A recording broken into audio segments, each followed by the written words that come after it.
Le Saint-Esprit est émotif. Shalom, bien-aimés dans le Seigneur. Notre méditation du jour s'intitule « Le Saint-Esprit est émotif ». Nous tirons notre texte dans Éphésiens chapitre 4, le verset 30, qui nous dit ceci. « N'attristez pas le Saint-Esprit de Dieu, par lequel vous avez été scellés pour le jour de la rédemption. » Alléluia. Le Saint-Esprit est la personne la moins connue de la Trinité. C'est dommage. Nous le prêchons moins et quand nous le faisons, nous nous trompons. Nous voulons chercher à connaître le Saint-Esprit, c'est le seul en charge du royaume. En effet, Dieu est au repos, Jésus à sa droite viendra pour le millénium. C'est le Saint-Esprit qui est en action depuis le jour de la Pentecôte jusqu'aujourd'hui. Le Saint-Esprit est la troisième personne de la Trinité et il n'est pas le moindre des trois.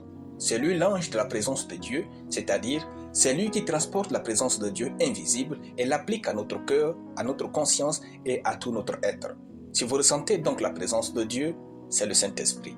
C'est lui notre assistant légal, notre aide et notre avocat. Sans le Saint-Esprit, la chrétienté est religion et sans vitalité. Il est le détenteur de la vie divine qui coule en nous.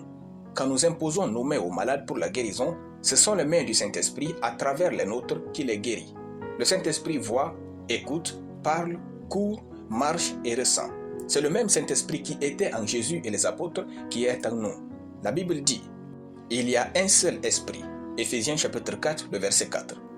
Le Saint-Esprit est le souffle vivant de Dieu. Il n'habite pas dans une zone isolée en nous, il est dans l'air que nous respirons. C'est pourquoi, deux fois, nous soufflons sur les gens et ils tombent. Il suffit d'être conscient de lui et sa présence ne sera plus un secret pour nous. La Bible dit, n'attristez pas le Saint-Esprit de Dieu.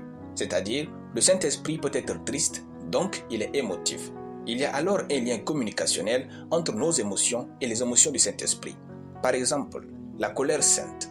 C'est la colère du Saint-Esprit déposée totalement dans l'émotion colère de l'homme qui opère avec lui dans un but divin.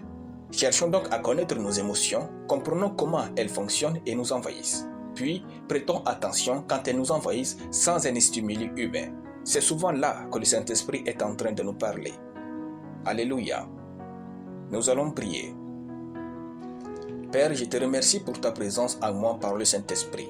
Je déclare que je vis une vie passionnée et remplie du Saint-Esprit et de sa puissance au nom de Jésus. Amen. La lecture biblique en une année, 2 Chroniques chapitre 7 à 2 Chroniques chapitre 9. Soyez bénis, c'était le pain du ciel.